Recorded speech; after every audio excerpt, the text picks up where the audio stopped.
And we're back. All right, everybody. I got some friends in the booth now. Check it out. We got who's here on the left here.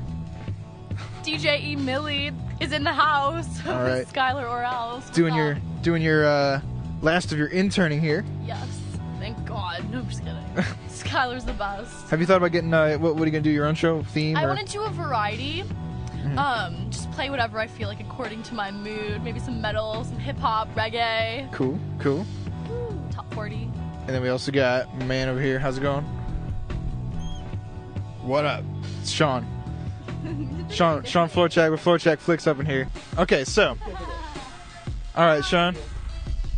What did you see this week? This week, 2012 and The Blind Side.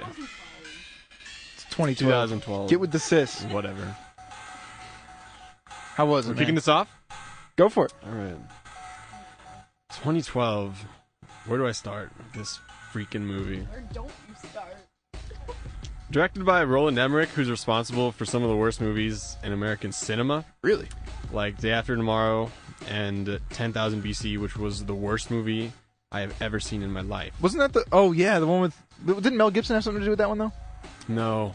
You're thinking of Oh, I'm thinking of Apocalyptica. yeah, but what's up with all the apocalyptic movies of this guy?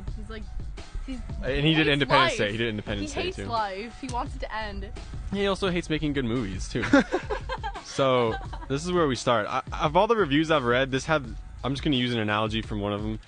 Watching this movie was like watching a Special Olympics weightlifting contest. In the fact that, he's really strong and he lifts a lot of weight, but when it comes down to it, he's still mentally challenged.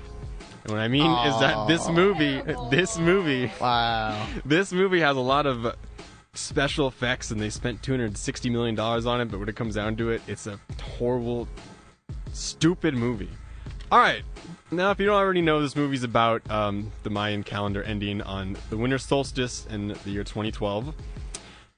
And basically with an all-star cast, including John Cusack, Amanda Peet, and Woody Harrelson.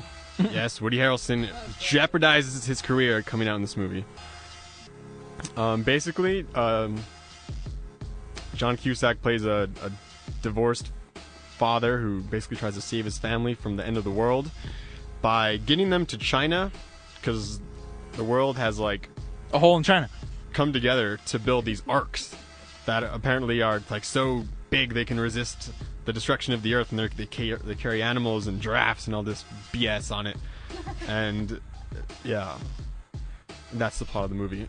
And you had to wonder how many times you can dodge a skyscraper falling. It's so convenient, everything that happens in this movie.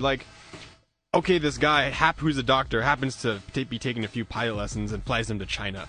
Or this person happens to know how to navigate a ship, but really their day job is completely something different.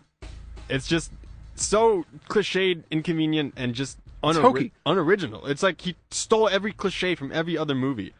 The film's only redeeming quality, and I use that really lightly, is the fact that it is a lot of special effects, which is I guess if you're willing to leave intelligence and aesthetics at the door, it's kind of fun if you like seeing everything blow up. Would this be a good movie to go see if you just want to have some crazy stuff in front of you? You don't care too much about plot and stuff. You just want to go see a movie and be kind of blown away and be like, wow, look at that. You want to see a whole bunch of stuff blow up, and yeah, sure. But all right, if you want to. Was it entertaining? Yeah, I don't know, man. Oh, and this is the worst part. Guess who plays the president? Woody Harrelson. Danny Glover. You know Danny Glover? He was in the Predator movies. Yeah, and Gone Fishing. Hasn't had a film role since '94, and he's the president in this movie. And it's just, that was the breaking point. I was just I threw my hands up in the theater and I said, oh, okay. This is crap. All right, guys. Anyway, so yeah, if you want to leave intelligence at the door, this film has worth its weight in gold and shameless CGI. And by shameless, I mean almost all the movie is animated.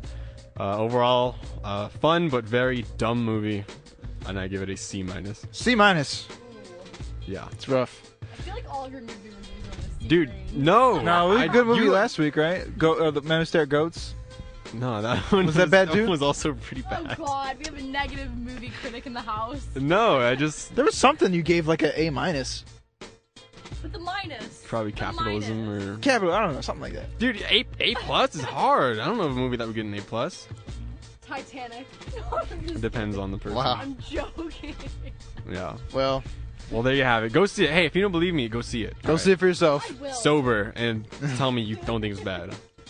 And yeah, let's keep it rolling here. What we got for our next movie review, Sean? Well, let's switch gears, dude. First off, how's your weekend going? My weekend? Skype.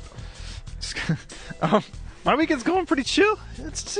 Oh my god, last night Oh my I god. went to taco shop with my buddy Kevin, who's chilling out there. I mean Torgo, and dude, you're not gonna believe who I ran into.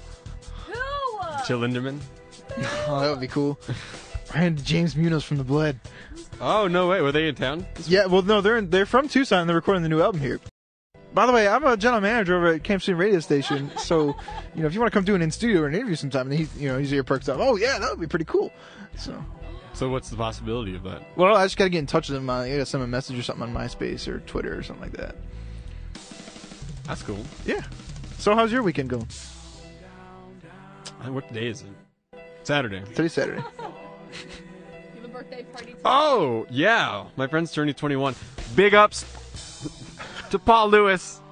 He turns 21 today, How and old are you? 20? I'm 21 too. As of You look September. older. Just gonna say that. Look way You could pass for like 24. Really? I think Yeah. so. Thanks, guys. You're- you guys are my best you're just friends. cute. Thanks. So cute. sweet. Yeah, so I'm looking forward to that. I've never been bar hopping because I'm young. I'm a youngin. So, should be a good weekend. We were just talking about fake boobs before we got on the air. Because Let's not repeat half the things that I said. what did you say? Fake boobies. So many U of A girls have them. But you know what? Someone told me last night. He's like, my philosophy on life is that 95% of girls here are sluts. So it's because they have It's fake so boobs. true. Though. Well, I mean, Is it? I think it just goes for the college, like, No. population in the country, No, it's or the world, It's U of A. or the galaxy.